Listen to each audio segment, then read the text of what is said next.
Well, welcome back to Weighing In with Travis Hartman. This is a special edition called In This Corner with Iceman John Scully. We've had him on the podcast before. He is one of the trainers for Artur Beterbiev, and he is rematching Dmitry Bivol in Saudi Arabia, Riyadh, Saudi Arabia, part of that Riyadh season this Saturday.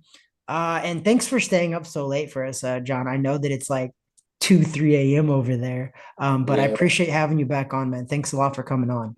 no problem. I appreciate it. So obviously, the first fight, Beterbiev prevailed, and he is the first not unified, undisputed champion since I think it goes all the way back to Roy Jones Jr. way Right, back in like 2001 or no, I think it's 1999. It was like 25 years, I believe. Um, right.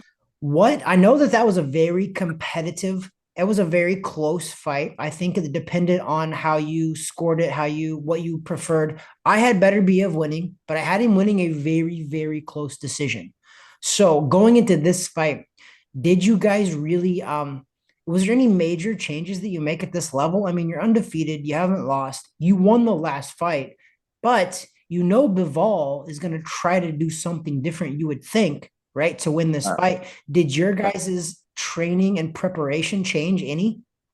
Yeah, no, we definitely felt like we needed to make adjustments, and we actually had a meeting, me and Mark and Arthur, and we put our heads together, and then we had a big team meeting where there was like five of us with Arthur, and we all put our input in, and everybody kind of agreed, on the basic idea of what we need to do. And and Arthur, the thing is, he's a real professional. Like he was very, very responsive to it, and he put the work in to get it done. So this Saturday, like I said earlier, it's the undisputed light heavyweight championship of the world. All of the belts are on the line again, I believe. And Artur, he's undefeated. He's knocked out everybody that he faced before Bivol. That was his first decision victory, and it was a very competitive one. Do you think that most people believed that he won that fight? Do you think most of the experts thought that he won that fight, or do you think a lot of people thought a draw would have been fair? I think strictly from what I'm seeing online, I think it was, a big mix. I know if I remember correctly, I think Teddy Atlas, who was actually at the public training today, sitting in the front row, uh, I think he said he had Arthur winning pretty clearly, and a few other guys. But I think it's similar to the Hagler Leonard fight. Like to this day, 30 something years later, almost 40, people have their reasons why they thought both guys won. So it's a fight. Clearly, obviously, you had to do a rematch to make it definitive, and both guys jumped on it, and here we are.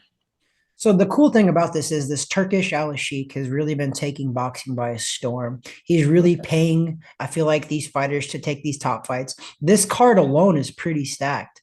Do you Yeah. think that what Turkish Al Sheikh is bringing to the game, do you think that is pretty positive for the game, or Oh, are for you one sure. of the other ones?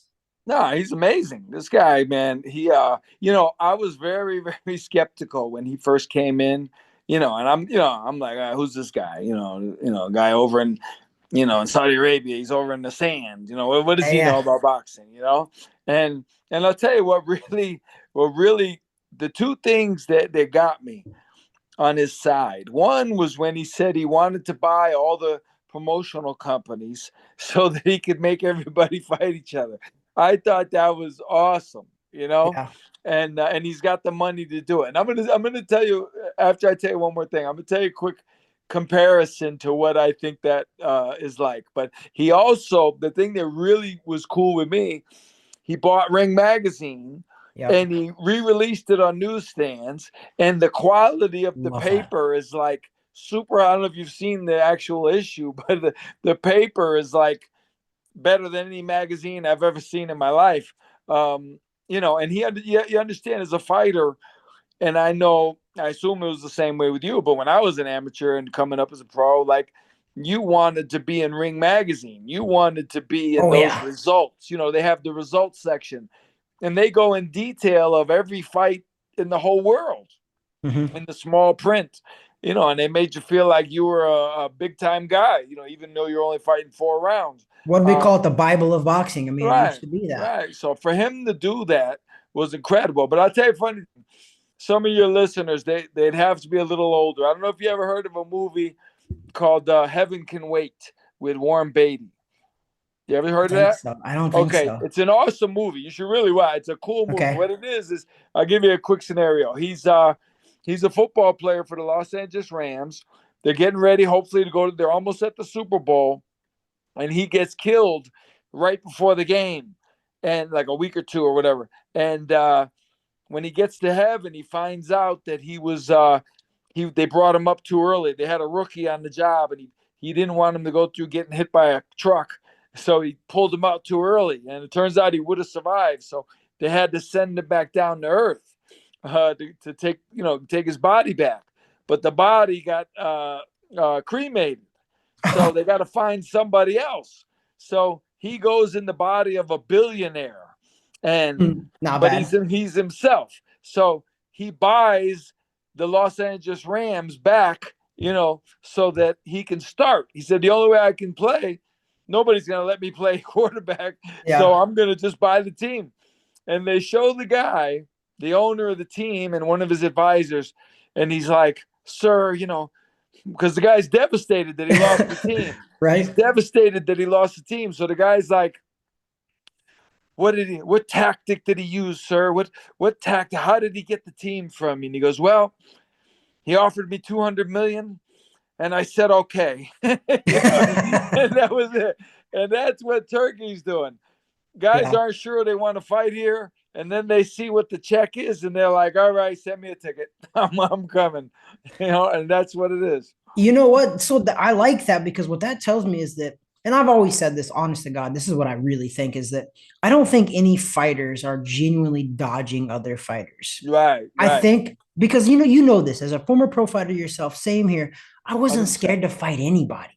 100%. Like I 100%. wasn't. I know that a lot of businessmen get involved and mess up a lot of big fights because of money, Right, right. but it's showing me that guys were truthful and they're like, I'll fight anybody. You pay me the right amount, I will fight Listen, anybody. I've said that forever. I say, because people say, "Oh, he's scared. This one's scared." I go, "Listen, these guys aren't scared, man. Stop." I go, "Listen, if I offer Roy Jones $400 to fight me, right, and he says no, and then I tells, yeah, we offered Roy the fight. He said no. He's scared. So listen, man, I'm not fighting you for $400. You Yep. pay me what I'm worth, and Yep. I'll gladly come in and do what I got to do. You know what I mean? So people aren't scared. They're just, it's a business, and I don't even like that it's a business, but it Yep. is a business. You wouldn't work at McDonald's for $2 an hour, right? Yep. Now, $20 an hour, you may take the job, right? So Yep. everybody has a price. And most professional fighters don't want to get beat up and fight guys and get cut and banged up and bruise ribs and everything for less than what everybody else is getting. So that's Yep. the reality of it. Yeah, I think the average person doesn't realize that when they have this whole they're this guy's ducking this guy. I'm like, you know what? Maybe they're not It's, paying him. However, yeah. you get to the elite level, and who knows what's going on. But I know a name that me and you went back and forth about, and we'll talk about it a little bit. But Canelo, everybody's like, oh, Canelo's ducking David Benavidez. He's scared of Benavidez. Canelo's fought pretty much the best in the world. I don't think he's scared of David Benavidez. Maybe the Yeah. people around him are. Maybe they're like, oh, this wouldn't be a good matchup, maybe. But I don't genuinely in my heart believe Canelo is scared to fight Benavidez. I don't. Right. I really don't. Well, let me say one thing about that. And I don't think that, and I never would, but he's the first guy who, because people were going, "Oh, he's scared, he's scared, he's scared." And I was going, "I know, he's crazy." But then I read some things he said, and I'm like, man, he's trying to convince me he's scared because he's saying some weird stuff that I yeah, don't expect an elite guy. Roy Jones would never say these things, about yeah, another guy in his weight class. It was it's kind of weird, but he could be, in this era, who knows? It's always a marketing ploy. It's a ploy, yeah, to get more money and like, oh, I'm leery. You got to give me some more money, and then yeah, maybe I'll take it. But I come from a weird era because I'm the type like now these guys are like, they're saying 5 million isn't enough. I mean, listen, $1 million, you can be set for life. If you know how to Yeah, take care of your money, you can be set forever with $1 million, right? Especially you're 25 years old and somebody gives you, if they give me $1 million, I'm set for life. I'm never gonna go broke ever, ever, ever, ever. I know what to do with that money. But these guys are making 10 million and they're like, it's not enough, So it's kind of hard to that's understand wild. that mentality of guys who have $50 million in the bank already. Yeah. Yeah, I mean he's got fantasy money at this point, right? Like that's the Right. money where that's fantasy world. Like there's nothing he can't buy, right? He's He's made a trying to lot of take care of money. his grandkids now. Yeah, He he's wants he wants his grandkids set for life. generational wealth. And you know what? That's what it's all about. Good for him. I like get the most you can get because I think that not to get off the subject of Beterbiev, but I think that what people are kind of missing in all of this is that Canelo's trying to take care of his family for sure, but I think that he is using it as negotiation ploys because what's coming out now is he was very serious talks with Jake Paul, and I think Right. was using Jake Paul as a negotiation ploy with Turkish Al Sheikh to get some more money. I Right. believe that to my heart because Jake Paul came out and said we had a signed contract, we had an agreement, blah blah blah blah, and then all of a sudden Turkish Al Sheikh swoops in and says, "All right, Canelo, I'll buy you. Do not fight this YouTuber." And I think that's what happened. So I think Canelo is very smart right now because let's just say he's in the later half of his career, right? I mean, he's only Yeah. 36, I believe 37, but he's more towards the end than he is the beginning, right? Like he's Right. pretty close to being done as he should be. He's had a long career. He's been pro since he was 16 years old. So he's had a lot of big time fights, a lot of big time, big time fights. So I get it. He's trying to get the most money as he possibly can get. Now, going back to the Canelo a little bit, and this is Beterbiev can be in this as well because he is a 175-pound champion. Canelo went up in weight to 175. He fought Sergey Kovalev, and me and you were going back and forth because there was a rehydration clause in that contract to where Kovalev Right. could not be more than 10 pounds past that. I do believe, though, Scully, there is a couple of the belts that say in their negotiations as well that you can't come in 10 pounds overweight. I don't know if it was for that specific one. I do know that Canelo does put in rehydration clauses because he is the smaller guy. But you're under the belief that you think that that's why he beats Kovalev. Is that what you were saying you Well, were talking about? Kovalev faded late in the fight. Now, if you ask anyone who struggled with weight loss consistently, like myself as a boxer, you say, "What's the biggest indication? What's your biggest fear?" And it's like, my biggest fear is the weight loss draining me, so later in the fight I get tired. Yeah. It's no coincidence that he got, because he was winning that fight. Kovalev was, first half of the fight was winning, as I recall. His jab was beautiful. Uh, He you know, was, but that's not unusual with Canelo. Canelo does lose a yeah, lot of yeah, early but I'm saying he's rounds. a bigger guy and he's Yeah. doing good. But ultimately, it's this: Roberto Duran used to fight at 135. He fought Iran Barkley, who was a monster. Iran ended Yep. up being light heavyweight champion, so he had the mass to do that. There was no weight clause. Duran never asked for a weight clause. To me, that's a legit thing. Like, for me, it's always been, if a guy, if I say to you, I'll fight you, but you have to come in at this weight, or you can't do this, or you can't do that. That tells me you're saying, I'm not sure if I can beat you, but if you do this, then I think I might have a better chance, and then I'll do it. To me, I don't like that at all. Like I understand it's a business and all that type of thing, but look, if you get into a fight at your school, right after school, you're walking home, Yeah, you're not nobody, I've checking never weight. seen anyone go, "Hey, how much do you weigh?" Like, they fight. Yeah. The 140-pound kid goes in with the 200-pound kid, no questions asked. You know what I Yep. mean? Because they're real fighters. They're not fighting for money. They're fighting for pride. It's a funny thing to say, but it's a very good analogy.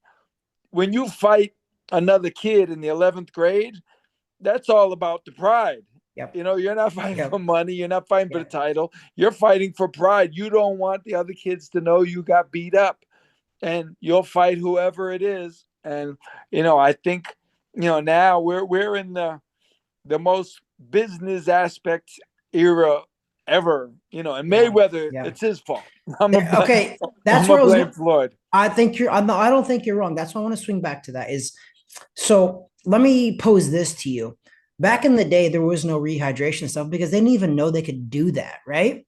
But Yeah. then we get a guy like Mayweather that comes about and starts putting that in place. So then now guys are like, hey, that's there. Why would I not use it? So my question is this: we don't know that these older guys wouldn't have done that. It just wasn't a thing. And I think back in the day, these fighters were real fighters as they weren't as businesses oriented. They were just like, put me in the ring, pay me, and I'll fight whoever.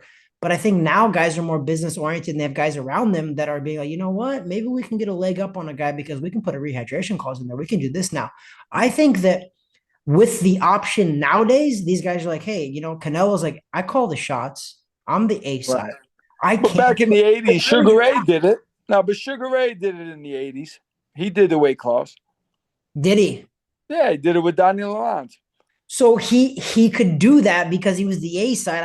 I guess Duran would have been the A side too, to be fair, too. That Right, guy but was very he's going for popular. Donnie's title. I don't know if you know this. They fought for the and look, I love Ray. Ray's my friend, right? We're friends. I like Ray. He's an idol of mine. But it is what it is. He fought Daniel Lalonde for Donnie's light heavyweight title. They fought for two titles, super middleweight and light heavyweight. The catch was Donnie had to weigh like 168 pounds as a light heavy. So was that so this is the hard part about nowadays though too is was that even publicized? Because I didn't Oh even know yeah. that. And I'm a boxing fan. Was it very readily publicized that he did I that mean, during the I time? I knew mean, I knew about it. I knew but about it. you were in the closed circle, but I don't I'm gonna have to Google some of that stuff too, because I don't Yeah. think it was really if Leonard did that, not if he did it, I believe Oh, he did it. you're a He did boxing it. historian. I 100% believe that you know your stuff, and I've never disagreed with that. You do know your stuff, especially stuff like that. That's pretty interesting because I didn't know that. But I think is he the only one that's done that though? Because it wasn't a thing then, but nowadays it's Mayweather does it. I think Gervonta Davis does it. I think that Devin Haney does it. I think that obviously Canelo does it. It's actually more prevalent now. Back then, I think that Sugar Ray Leonard might have been the only guy that did that because it wasn't a Yeah. regular thing. So I think maybe guys didn't have that option. Like Duran probably didn't even think about that. Well, no, but it's not like an official thing like Mayweather because he has the money. Like Leonard did it because he's the man, right? Yeah, yeah. Anybody, anybody could have done it. They could have done it, but it just didn't happen. But now, Floyd, maybe Floyd got the idea from Ray. I mean, I would have to assume he did. Mm-hmm. But now guys are like, oh man, let's do that. Let's do what he did, And but like I said, it puts an asterisk next to the result. Like, look, Donnie was a big punching light heavyweight. He's a big guy. Ray was coming up from all the way from 47. He Um, did it to you even know, it out. yeah, but my point is, as a fighter, this is just me talking. As a fighter, I'm always gonna wonder, could I have beaten him under normal circumstances? Ray Robinson moved up to light heavy. Ray was only, I believe they said after the fight they weighed him when he fought for the light heavyweight title. They said with the heat and everything, he weighed 157 pounds, if I remember correctly, right? Fighting the light heavyweight champion. I mean, they were 15 rounders then too. Yeah. Yeah, right, right. And so to me, it's like, listen, in my purest heart, if you can't fight at the weight, then don't fight at the weight. That's it. I mean, that Like goes. Roberto Duran fought Iran Barkley. If you've ever seen them together, I've seen them together in the last year. Like Yeah, you do those Iran, reunions. right? Iran looks like Riddick Bowe next to Duran, who looks like Lomachenko. Like Duran is a Yeah. small guy. I actually think he shrunk in the last few years. He looks smaller. Iran is massive. Like if you say to somebody, yeah, these two guys fought each other and he won, you'd go, there's no way. No way. There's Yeah. no way. Yeah. That's the cool part about boxing too. But just what you just said, you were like, if you can't fight at that weight, don't fight at that weight. But doesn't that go both ways? If you're Sergey Kovalov, if you can't make 175 healthy, then don't fight at that weight either, right? That goes for both guys. In my opinion, that goes for both guys. If coming into a 175-pound fight and you can But only no, weigh he 185, made 75 comfortably.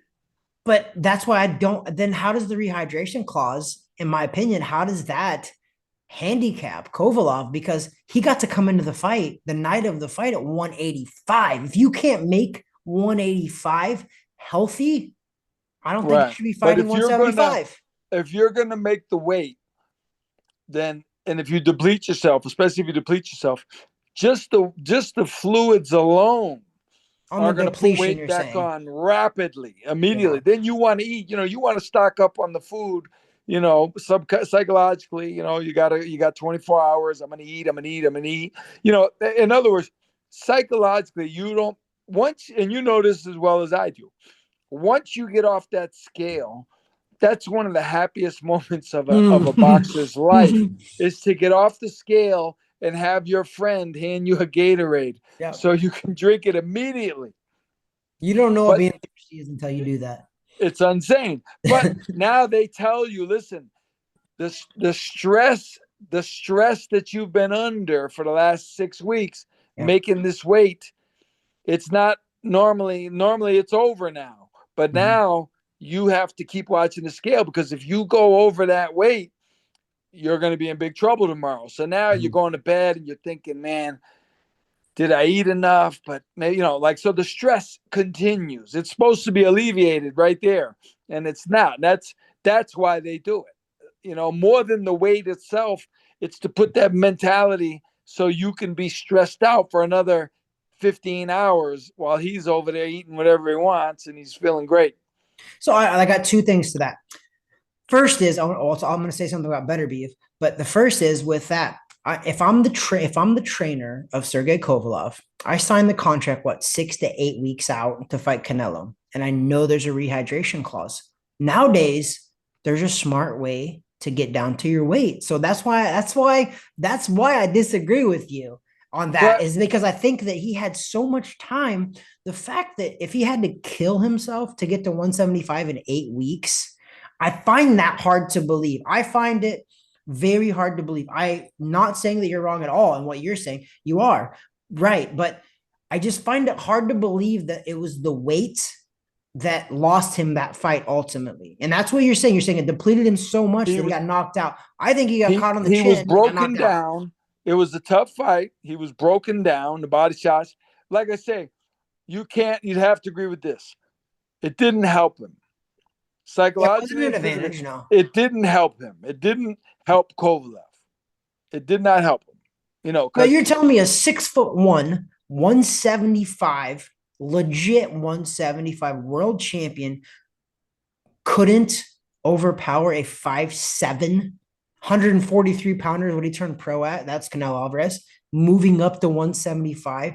And that rehydration clause, which was 10 pounds, well, 185, you couldn't apparently overcome not. that. Apparently not. We Yeah. saw the fight, so I would say apparently not. So you're the 10-pound rehydration clause. I could see if it was like a 5-pound rehydration clause, I would 100% be on board. But I'm just struggling with the fact that he was allowed to put on 10 pounds 10 is for the nothing. weigh-in.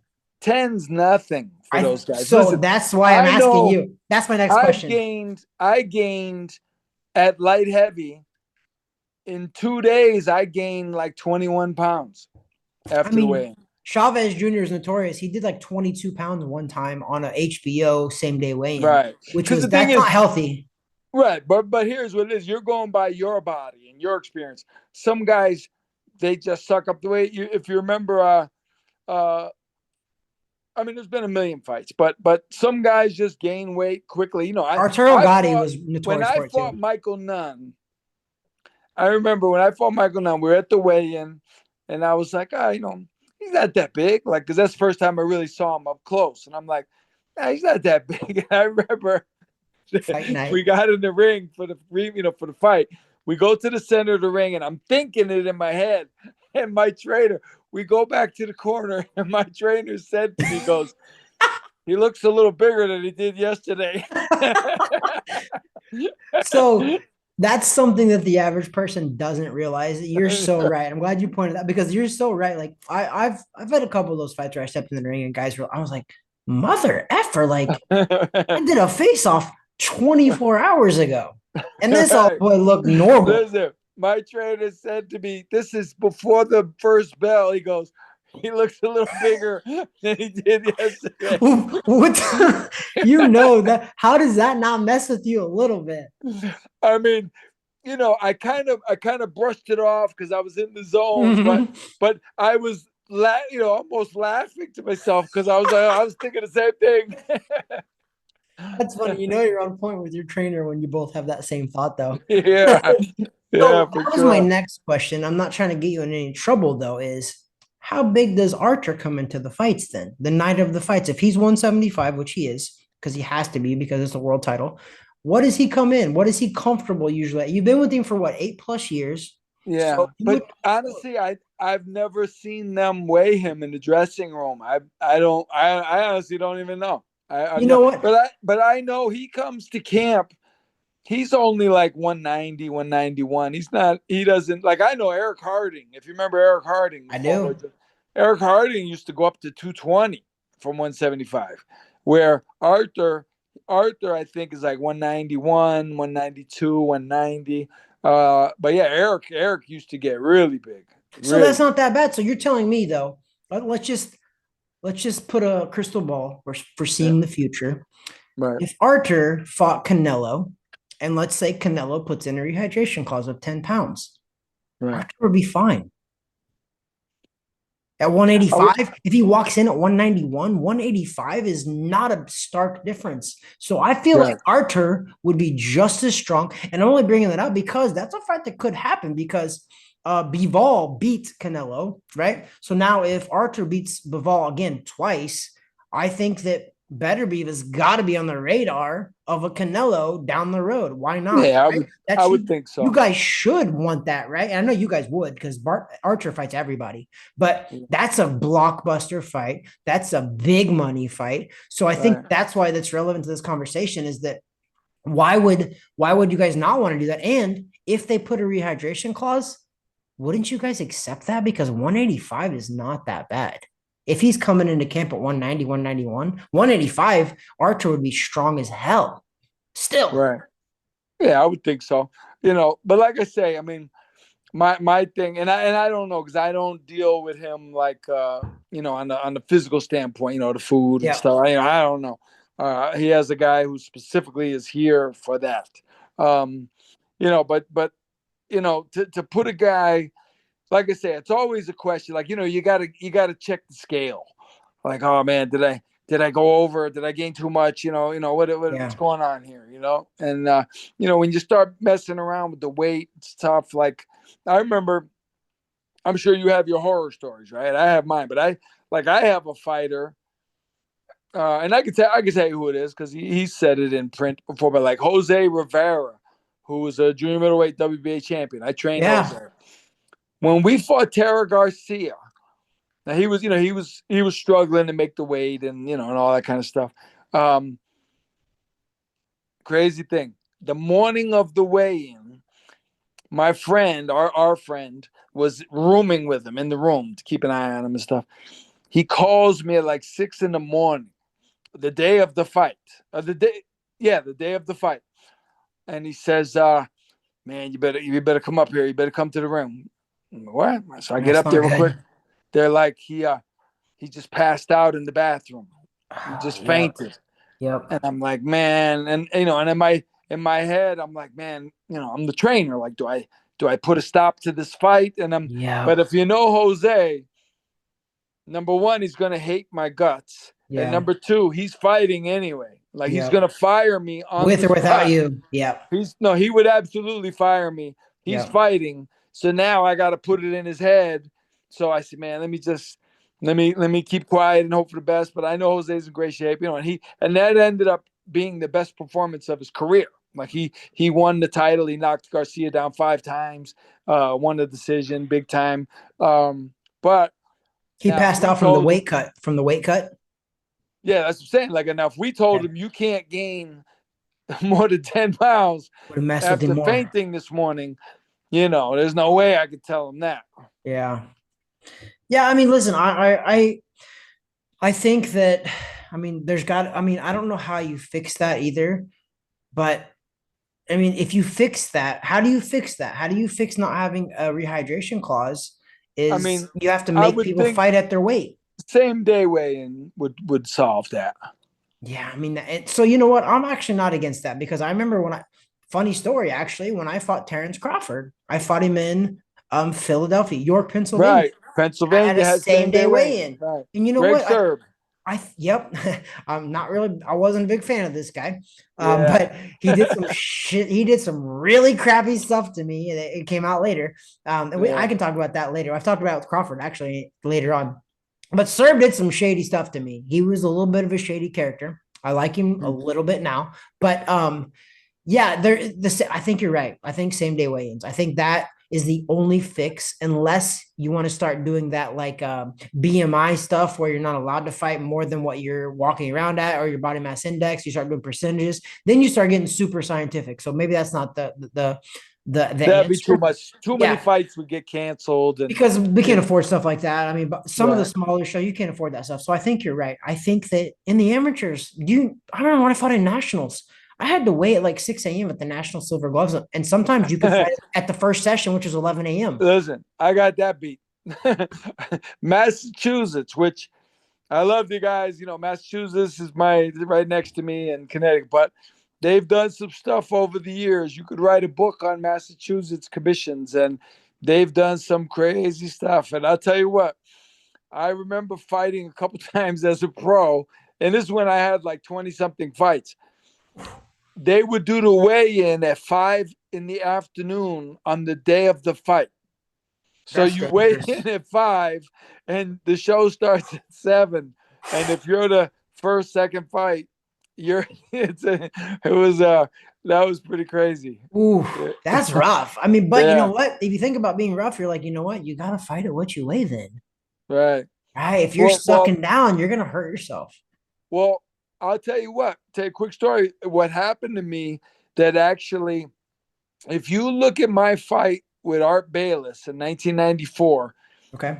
that was the first fight as a pro where I looked ripped. I was ripped for it. I was in, and I had to be in great shape because Bayless was a huge puncher, and I had to be in great shape. And what happened was, I was fighting in Massachusetts. The weigh-ins at 5 in the afternoon. Oh my The weigh-in gosh. was 175. So a couple weeks before the weigh-in, I had my trainer call them. I said, "Listen, tell them I'm not going to make 75, man. You got to do it for 180." And so he goes, "Okay, you can do 180."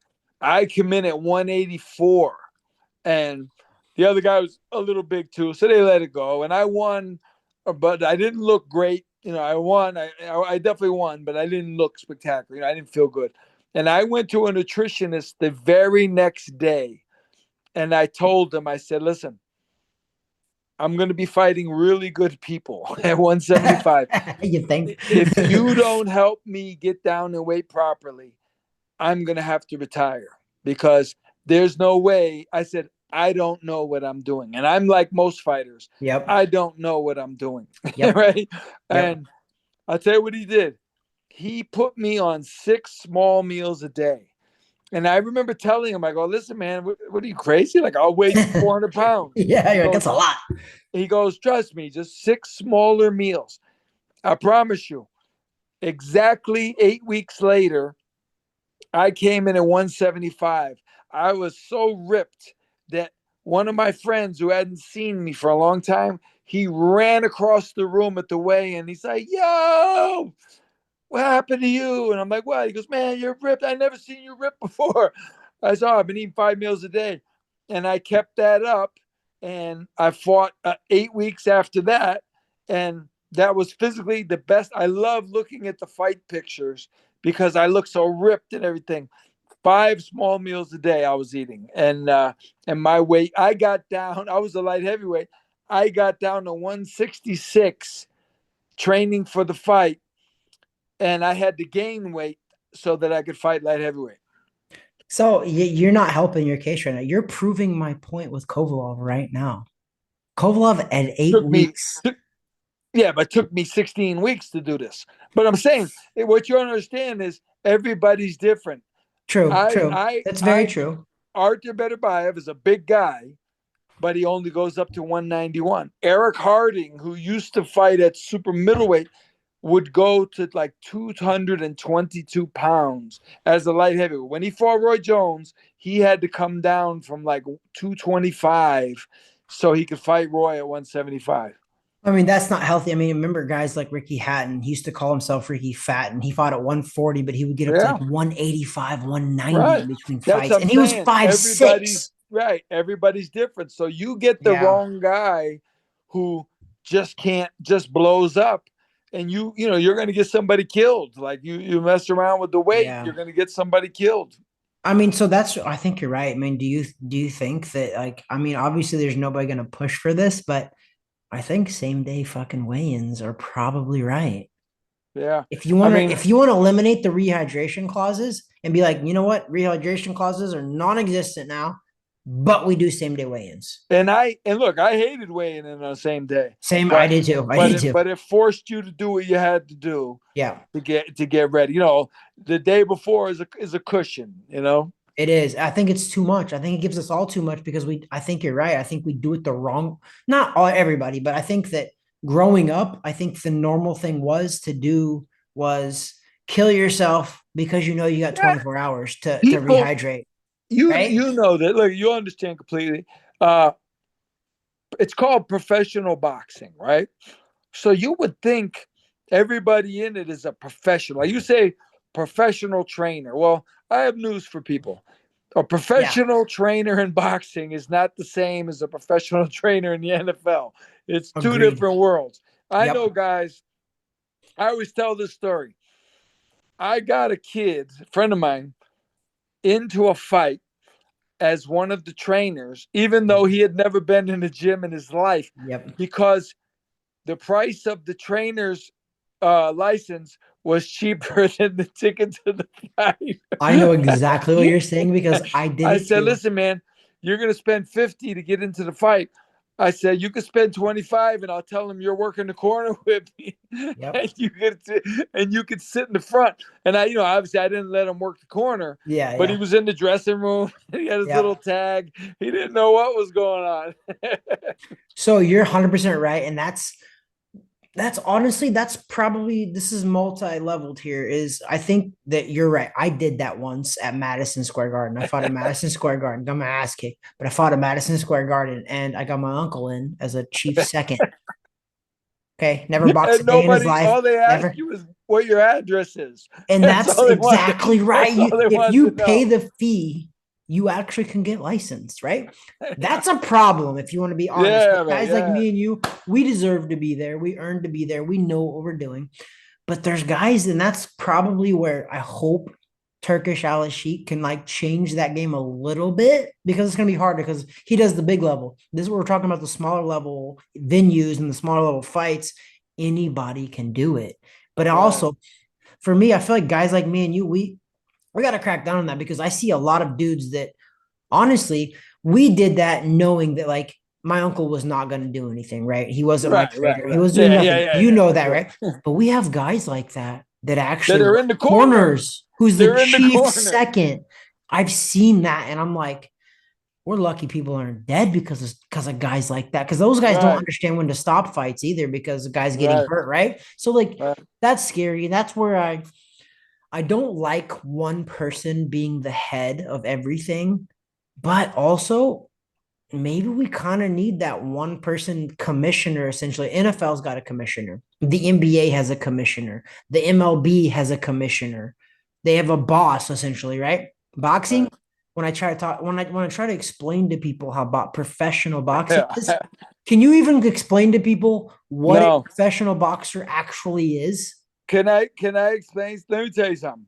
And I say this all the time, and I go, this is insane. I go, I'm in the game. I've been in boxing over 40 years. And I sound old, but I've been in it over 40 years, right? I can say I've been at the highest levels, fought You for the world have. title, You right? 100% have. I don't know what a silver champion is. A guy from our state won the silver title the other day. And I'm like, and they're saying like world champion. I'm going, I don't think it's a world title. I don't think you're a world champion, but Honestly, I don't know what it is. So I couldn't tell anybody. Like, imagine my friend goes, "Hey, what's the silver champion?" And I have to tell him I have no idea. Like Yeah, I and you have, have to, and they're like, "Well, well, you've aren't you been in in the the game." game? Yeah, exactly. Yeah.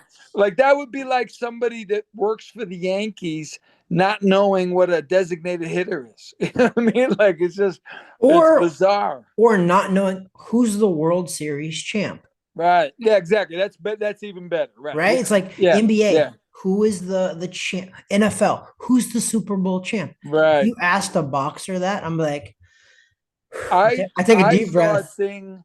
I saw the no offense to anybody, but I saw the name of a middleweight champion about 6 months ago in a magazine. He was like a one of the major WBA, WBC, whatever it was, and I'm like, man, I've never heard of this guy in my life. I've never heard his name. I have no idea who he is, and he's the champion of the world. I go, I could tell you who the champions were and the top five contenders from 1986 at middleweight, but Yeah, I can't tell you five of them, including the champion today. yeah. That's insane. Yeah, I mean you're not wrong. And listen, I mean no disrespect either, because one, I never fought. I never even fought for a world title as a pro. You did, so you have that for sure. I never did, so I'm not judging some of those guys because I wish I would have even Oh, had right. an Yeah. Yeah. attempt at No, it. I it's no wish I would have offense to been there. anybody. No Yeah, offense to anybody. and it's not, but I think what we're getting at is it's true. It's more of we're trying to like explain to the average boxing fan who's the world champion. They're like, Yeah. oh, this guy won the world title. Okay, well, he's the only champion. I'm like, actually, no. In the Yeah. 154-pound weight class, there's like Yeah, but different he's the champions. IBC. No, my friend, he's the IBC champion. And you got to explain to people, no, it's not the real world title. That Yeah. one doesn't count. You Yeah. know They're what I like, mean? well, which one of the alphabet titles counts? And I'm Yeah, like, it's like, what do well, you mean it doesn't count? He's got the belt. yeah. He had the fight. I saw the picture, and So so and you there's got a to belt, explain yeah. it to him. And Yeah, then that's insane. but then you get extra, and then you start talking about like you or like there's an America's title, there's an interim title, there's these silver titles. Listen, So stupid. it is, and I get it, but I don't. Okay. I I get don't get why it at they're all. doing it. Well, I get why they're doing it. There's money involved, right? They're charging them a Yeah, yeah. sanctioning fee But it's for a stupid. made It's up stupid. I effing don't title. want to be the silver champion. No, How's that? I don't want to be this. There's not a kid on the face of this earth that says, man, I'm 14 years old and I'm really grinding because I hope one day I can be the interim champion. You know what I mean? Like, that's something nobody's ever going to say, you know? that's exactly why I love having you on the podcast, is because that's it's no truer words have been spoken by It's a real, real and I'm boxing fan. not I'm not offending anybody, but you can't tell me you're the silver champion right now. You can't tell me you lay in bed at night and you're proud of this. You Exactly cannot right. tell me that. It's nonsense. You don't want that. You don't want this. Are you telling me you'd rather be the silver champion than the WBC champion? The outright champion? Of course, like don't insult my intelligence as a human being. Come on, man. Stop. So you know what? As guys like us who are real boxing guys, we need to start. I think that the one title that really is kind of respected and coveted now is the ring title, right? Is the Yeah. ring magazine title, because you can't buy that. There's no sanctioning fee for that. There's no nothing. That's kind of like one that's earned. I think next time somebody starts asking me who the world champion is at welterweight, at light middleweight, at light heavyweight, I'm just gonna start telling them the ring magazine guy. That way I can start bringing more legitimacy to boxing, because I do feel like whoever is the ring magazine champ, that's somebody that me and you both probably would be like, yeah, he's the champ. He's probably the Yeah. best in that division. I think that's why the ring magazine kind of exists. And I'm actually glad that Turkish Al Sheikh bought that, because Oscar De La Hoya owned that before. But Oscar De La Hoya also could have. I mean, Turkish Al Sheikh can have like a little bit of conflict of interest as well too, because he promotes certain guys too. But Oscar for sure probably had a conflict of interest there, even though he claimed that he didn't. He did, because he's at a promotion company. He had fighters directly signed to him as well, so he could have. But I think overall, right now, I was with you at first. I was like, I don't know if I trust this Al Sheikh guy, but Yeah. he's proving that it's pretty solid. So, just a rundown of your guys' fights. So, the fights this Saturday that are in Riyadh, Saudi Arabia, There's some blockbuster fights, Scully. Right? You obviously know this because your guy's the main event, but like Daniel Dubois is fighting Joseph Parker, which I think is actually going to be an insane fight. I think Parker can pull that one off. That's why I like it, but I think he can. And then you have Carlos Adames versus Shiraz, Virgil Ortiz versus Israel Madrimov. You know why I like that fight is because Madrimov is a guy who just gave Terrence Crawford probably one of the best fights of his career, right? Yeah, Did. yeah, Virgil Ortiz is a Golden Boy guy, Oscar De La Hoya guy, who they think is going to be the next like big thing. I man, I'm watching that fight, Scully, because yeah. I don't know who wins that fight. Right, right. That's Yeah, what we, as an old, think about that, Scully. As an old school boxing fan, Daniel Dubois, Joseph Parker, you don't have an overwhelming favorite there. They right. think that Dubois is going to win, right? But I mean, Parker can win that fight. He can. Yeah. Same thing here. Virgil Ortiz, Israel Madrimov, he can win that fight. Joshua Boutzy, I don't know how to say his last name, but he's fighting Callum Lots. Smith. And that's another, like, there's a whole list. Shakir Stevenson, when he was supposed to fight another guy, Schofield, I actually liked that fight too. I wish that fight would have worked out, but some weird stuff happened, right? Are you hearing anything about that, by the way? Shakir Stevenson, Floyd Schofield, some weird stuff happened. Last minute, Schofield falls out. They have to replace him with a English guy, I think Josh Padley. What's going on there? Are you hearing Oh, I anything didn't on the realize. Oh, ground? so they did get an opponent. Yeah, right now Oh, they're showing Josh Padley, and I believe that he's in for sure, which is okay. weird. Like you found a guy really fast too, so maybe they had a guy on deck because they thought this would Yeah. happen. Because if you watch, Shakir Stevenson has been saying this on the Andre Ward podcast that Yeah, yeah, I saw that. he Yeah. did, and I was like, it's happening now. It's weird because I'm seeing these photos too now. Floyd Schofield, his dad's posting it all. That's another question. I want to bring it up to you as a coach. I'm seeing a lot of fighters' fathers really getting in the way right now. Devin Haney, for one, he's Stop a it. massive one. Yeah. Fathers, stop it. We Tiafimo don't Lopez's dad. we don't care about you. We don't, it's like all these guys, they want to be the star and they want to be, they think they're the star. It's embarrassing. It's embarrassing. And I saw the champ, the fight.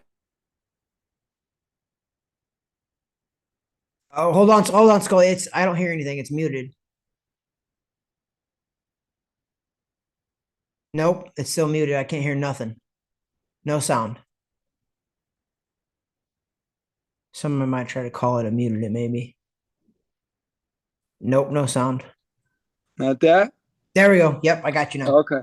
So you might know which one I'm talking about, but there was a fighter in the ring after his fight, and he's taking the group picture, and the father in the ring runs across like in front of the group while they're all taking his picture, and he like jumps like this, like with his arms, to be in the picture. And I'm like, sit in the audience, like just go in the audience.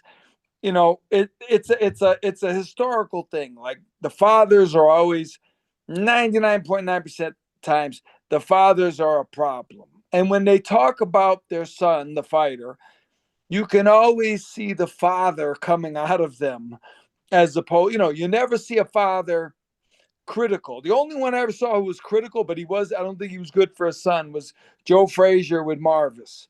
Joe was a real guy, but he put his son in with Larry Holmes and Tyson like really early on. I think he made a mistake, obviously, but Yeah. you know, fathers, I think, should be banned from training their sons for real. Listen, my father trained me, but I'm not against it. My dad never tried to live through me, but I also think I probably would have benefited from somebody else too at the same time, right? He never tried to take more credit than he deserved at all. But I do Yeah. think that at the end of the day, I think that he probably knows now that should have stepped back and somebody else should have Well, stepped I in. would think this, either sometimes in a good way and sometimes in a bad way. The father is not going to see you like a trainer would see you, and he's Yeah. not going to feel like he's supposed to feel. Mm-hmm. You know what I mean? He's either going to stop a fight too soon because he wants to protect you, or he's going to stop it way too late because you're his son and you're a beast and you can Yep. take it. You know what I Yep. mean?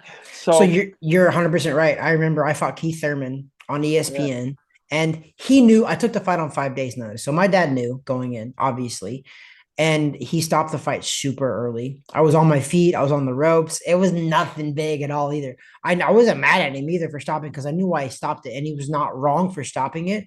But I wasn't even close to being hurt. It wasn't even. It shouldn't even have been a close to a Right. stoppage. If he was me, he would have let you go a little early. 100%. I mean, I was Yeah. on. I was literally as the towel's coming in, I'm throwing a double left hook off the ropes, and the Yeah. towel's Yeah. coming over. But like, I get it, and that's why like I didn't even try to play on ESPN. One of those. I was on ESPN. I didn't even fake like, oh, I'm so mad. I was just like, I get it. I shouldn't have took the fight. I knew that, but Right. also I should have been a lot of different things, obviously, and that's another story for sure. But wrapping it up a little bit, you're in Riyadh, Saudi Arabia. Turkish Al Sheikh. Artur Beterbiev is rematching Dmitry Bivol. I just have to ask a little bit because Turkish Al Sheikh is really taking care of the fighters. Okay. Is he taking care of the trainers and the coaches? Is your guys' stay there? Is it nice? Is it okay? Oh, no. Have you seen Awesome. better other places? Because you've been Nah, man, around for nah. ages, 40 years you've talked about. So how is your accommodations? Awesome.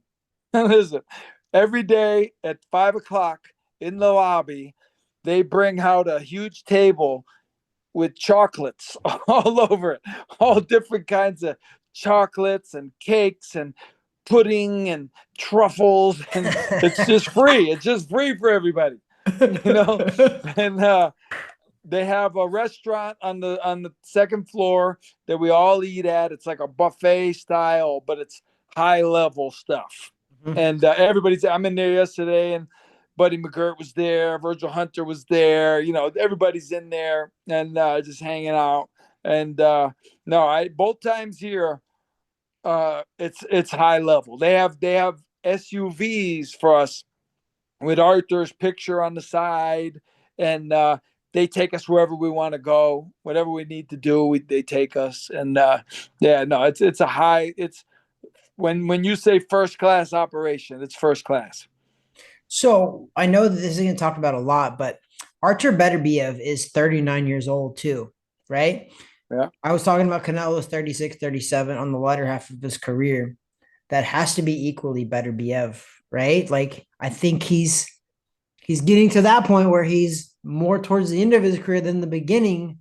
right. Does that ever really come into play when you and Mark are training him or you're coming up with certain plans or even coming up with certain fights? How does that even play into your fact as a trainer? Because you've trained a lot of world champions, Scully, professional, amateur, what all of those, right?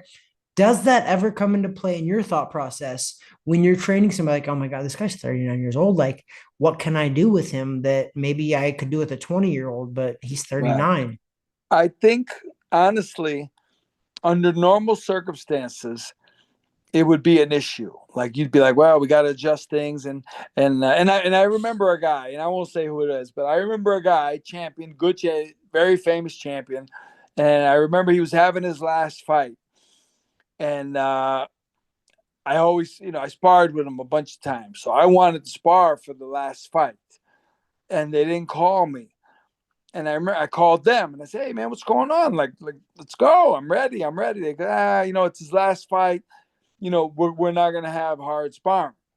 And I said, "Man, what are you talking about? Like, that's what he does. Like, he's known for the hard sparring." They go, he's older now. And I remember thinking, like, man, he needs to retire then. Like, if he can't Mm-hmm. prepare like he always did, Mm-hmm. then what's he doing? Like, that's like, it's got to weigh on your mind. Like, man, they Mm-hmm. gotta they gotta alter my training because I'm not as tough or strong or whatever as earlier.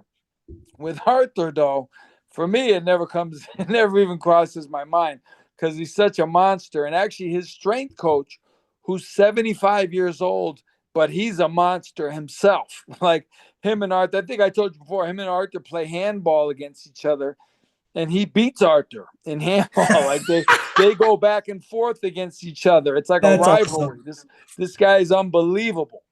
And but he told me, he goes, "Oh man, like for this fight." because they gauge everything. It's like in the movie Rocky Five, you know, they gauge everything and they keep track and they got Yeah. the figures and the statistics, and they're like, oh, he's better now than he was 2 years ago. Like his output is better than it ever was. And you know, so I go by that. I go by what I see. Age really never comes into my thought process with Arthur. With other people it would, but not with him. Yeah, I mean, I think you're right. I think that's why it's for me personally, I see this now. I'm 41 myself as well. So like I've seen a lot, but I feel like sports medicine and sports science about 20 years ago has just taken off. We know more than we knew back in the day. So I do think that fighters that are 39 now, back in the day, were Yeah. like, this guy's done. What are you talking about? Right, 35, right, right, 35 and right, he's right, done. right. Even in the tennis world, my wife was a professional tennis player. When you were 30, you were over the hill for tennis. Listen, But now you see people going perfect. I mean, Tom Brady, 44 years old. right, Bernard Hopkins, 49. He beat right. a No, 28-year-old John Pascal to win a world right. title. We are in a different universe. Like Yeah, back agreed. in the day, Sugar Ray, Hearns, Hagler, Wilfred Benitez, all of them, when they hit 32, it was like, all right, the Yeah. end is near. The end is near. 35 was the death sentence. Now you got guys 35, 36, 37. It's nothing. Like Crawford's like 37. People think he's He just had, yeah, 27. I know. He just had a birthday. I think he's like He's 30. like He's 30. Yeah. 37. It's Yep. insane. It's Yep. insane how old this freaking guy is. And I always I tell you what, I probably told you this, and I use myself as an example just because I think it's humorous.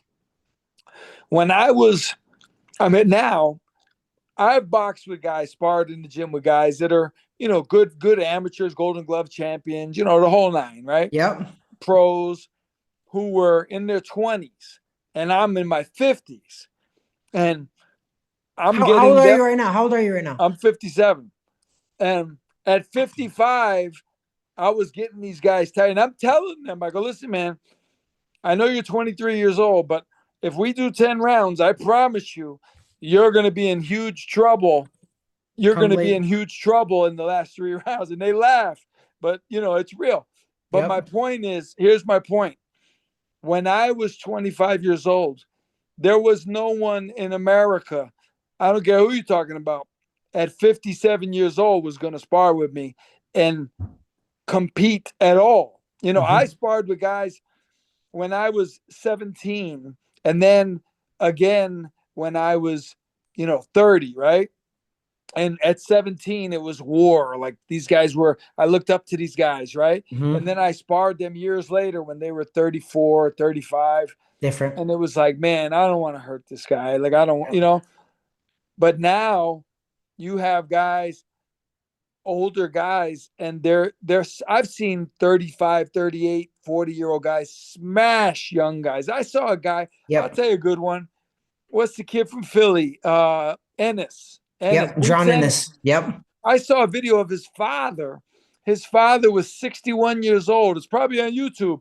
He was sparring with a kid who looked like he was about 25 and 61 years old, and he was playing with the guy like he was torturing the Yeah. guy, and he was 61 years old. And you know what? That's why that's another beauty and the beast of boxing. I love boxing. So I'm training a guy right now. He's getting ready to fight in the Florida Golden Gloves next month, March 21st, down in Fort Lauderdale. He's 19. He's been amateur a year. This is a second year amateur, so he's pretty new still. But I sparred with him yesterday, and two of my other kids who are 16 years old, they were like, "You're 41, Trav. Like, what are you gonna do?" And then we sparred 3 rounds, and they were like, I've never seen Iowa, I call him. I've never seen him on the defensive so much in my life. Like what, and I didn't even go full force because I'm not, Right, because listen, and he knows this, and I'm not speaking anything more than I've told him personally. I'm a professional. I've been doing it since I was 6. He's been doing it since right, he was 16. He's been doing it right, 3 years. So I'm not talking smack at all, but I'm like, right, right, I don't go full force. I'm like, I get no value out of smashing you at all. I'm your right, coach. I'm not hitting you as hard as I can. I'm not trying to embarrass you at all. I was trying to get him work for sure. And the right, other guys were like, this is crazy. I was like, that's the beauty and the beast of boxing, guys. I in my heart, I feel like I can compete with about anybody. That's it. I'm not Yeah, saying beat, but if you want to right. spar with me, and I think you're in the same boat, like you know enough, you're a veteran that you can Yeah. get by and compete. And like I'm there. I sparred with a 10 and 0, 200 pound, 6'5" professional 10 and 0. And I Mm. did more than hold my own Yeah, yeah. at 40, Scully. So I'm like, Right. it's just once you know how to fight, you know how to Yeah. fight. Which this is sucks, but we've never sparred, by the way, ever. I Who, kind me and of you? yeah. Yeah. I'm And we like, were in Florida at the I same time. know you were like not far. Well, at the time when you were here, I think I was traveling with the wife with helping her with her tennis. But like, yeah, that's a crazy, and I really regret that because Well, that next that would have time I'm been. down there, we're gonna work. I'm down. You know what? You ever come to Orlando, which there's some big fights here. Matter of fact, March 15th, the Olympic bronze medalist is making his pro debut 15 minutes from my house. So anytime you come to Orlando, my gym is open. I have a private gym down here, but Tim Zoo trained at my gym while he was here. Oh, So nice. like but it's small, it's private, but I love it because it's super private and I get to choose who comes in and out of there. But anytime you're here, anytime you need a place, you got that. I'm here in Orlando. So Yes, sir. anytime I'm in Orlando, but from the UFC gym, I'm like 25 minutes from that though. So I'm not Okay. close to that, but I'm by the airport. I'm like 10 minutes from the airport. So anytime Yeah. you guys need something, I have a private gym. It's super secluded. I have a ring, everything else. So anytime. But I'll wrap it up for sure. I've said that like 5 times, but me and you, I feel like we could talk for hours, dude. So that's why I Yeah. thank you for coming on the podcast. I appreciate you so much.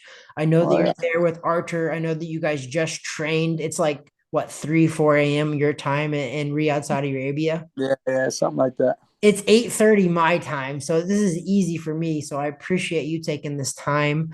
Is there anything that you can let us in on what Artur is going to do on Saturday against Bivol in his rematch? Is there any kind of secret, any like I don't know? Give me some insight. Is there any insight that we can break on the podcast that possibly can go viral?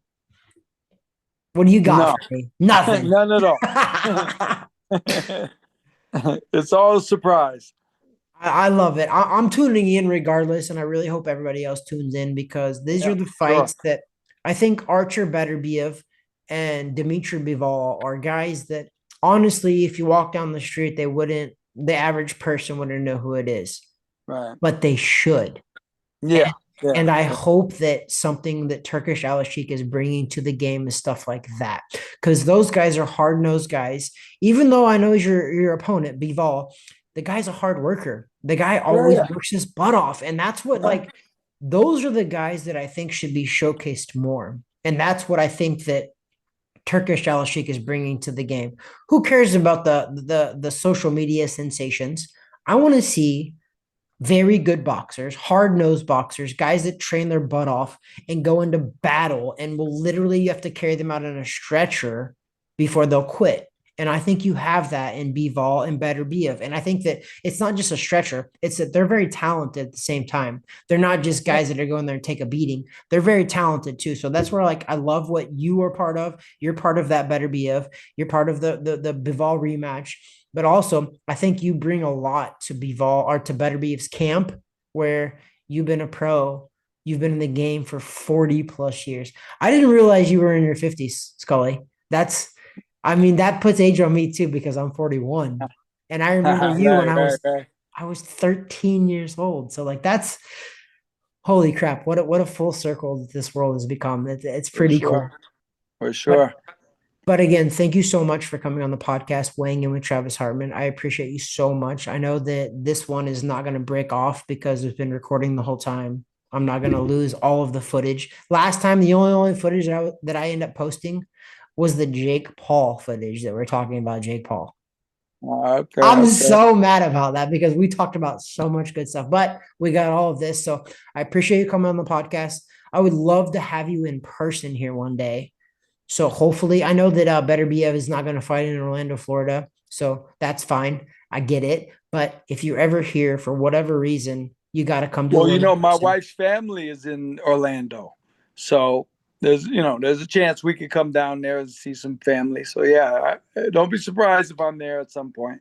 Listen, I tell you this, and I mean this, not just on the air, but in person too. If you're ever down here, please send me a message. I will welcome you, open arms. You're welcome in my house anytime, any place, the house, the gym, everything. So please let me know. We'll definitely take care of you.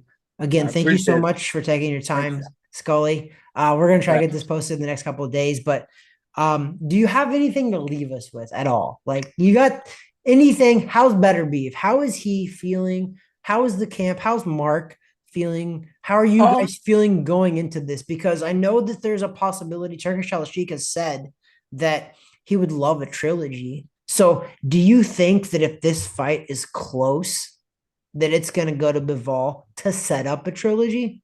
I hope, man, I hope they don't play games. That would be. It's cool the three fights and all that, but I hope they don't orchestrate something. I hope there's no nonsense. But we're planning and hoping to win very very decisively. So, okay, before you leave, I have to throw this out there because I agree with that. I hope that it's the correct decision. I hope they're not trying to set up a trilogy. But what were your thoughts on Usyk Tyson Fury 2? Um, yeah, you know, Usyk was on his game, and it just Fury, obviously Tyson Usyk had a lot to do with it, but Tyson just didn't seem to really have it. He just wasn't there. But Usyk is amazing, and I'm sure you saw this. Somebody mentioned this after the fight, and they were saying, in the era of the behemoth heavyweights, all these big monsters, and they were like, Yep. Usyk is the same size as Muhammad Ali, same Yep. height, same weight, and they're like, if Same anybody birthday. ever Same had, birthday. yeah, the same birthday. And they're saying if anybody ever had any questions about how Muhammad Ali would do with these guys, and they're saying the guys are too big for him. It's like, and I never thought that because he had no trouble hitting Ernie Terrell, and Ernie Terrell was 6'6", you Yeah. know. But they were like, Usyk is the same exact height and weight as Ali, and Usyk does more than fine. So I was happy that of that aspect of the fight. But Usyk is he's a refreshing champion. Like I was glad when Fury was champion too. He's colorful and everything. Yeah. Yeah. But Usyk is colorful but he's a good dude. He's personable. Whichever one of those guys was going to bring a spotlight to the heavyweight champ. I don't want to name names, but there's guys that are heavyweight champions in the last 10, 15 years, and you don't even you've never even heard them interviewed before. You wouldn't even want to interview them. Yep. You wouldn't see them on the street and feel even comfortable approaching them. Yep. But these two guys are what I call people champions. they're Mm-hmm. they're funny, they're jovial, they interact with people, and I think they're good for the game. But Usyk is a good champ, and I'm glad he's there. The reason I brought it up is because I do think that I personally, and I'm in the minority, but I thought that Fury did enough where they could possibly have a third fight. I did. I really thought, and the only reason I said that is because I thought he fought better than the first one. I did. I think Fury performed better in the second one than he did the first one, right? He lost the Yeah. first one 100%. I thought he performed better in the second. He came in a little bit better weight, everything else too. So the reason I brought it up is because I thought they easily could have been like, oh, you know what, Fury won that fight. Let's do a trilogy. So Right. I think it looks good for you guys, is because I don't think Turkish Al Sheikh wants to set up trilogies unless they're earned. Okay. And I don't think he would want to be a part of any controversial like that. Like he wouldn't Exactly. want, because people would go, they're just like, you can get robbed anywhere, Mm-hmm. So I think that's another reason why Turkey's good, because I don't think he would condone any of that nonsense. I actually wholeheartedly agree because like I'm a boxing guy, but I think that when I predict boxing matches with emotion and feelings, I get them wrong. When I predict them based on nothing but like how I see it, I'm usually right. Not usually, like 99% right. I like Tyson Fury. I like Yeah. Alexander Usyk. So that was a very difficult one for me to predict. And Usyk, overperformed because he's 6'2", 6'3", fighting a 6'9" guy. He's supposed to lose that fight, right? Like he's 6'9", 276. He's 6'2", used to fight at cruiserweight, which is under 200. He came in Right. the same weight as Ali was, like 220 or something like that. But Right. like, I think you're right. They're both very good for boxing.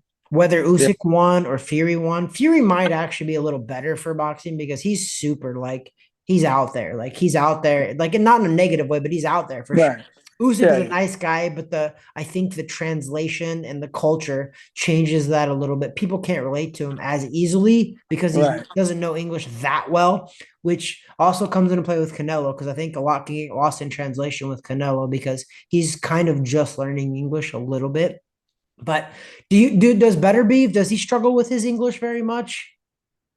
No, he's got like a thick accent, but no, he can you can have a conversation with him, no problem. And Yeah, he he's understands he's it. he took classes. He actually went and got tutored, and he wanted to learn English. He wanted to express himself.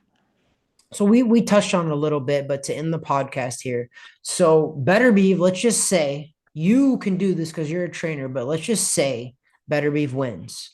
What's next? Who are you guys want? Who are you guys looking at? Who would you like to see him face off with? He's 39. He's the undisputed light heavyweight champion of the world.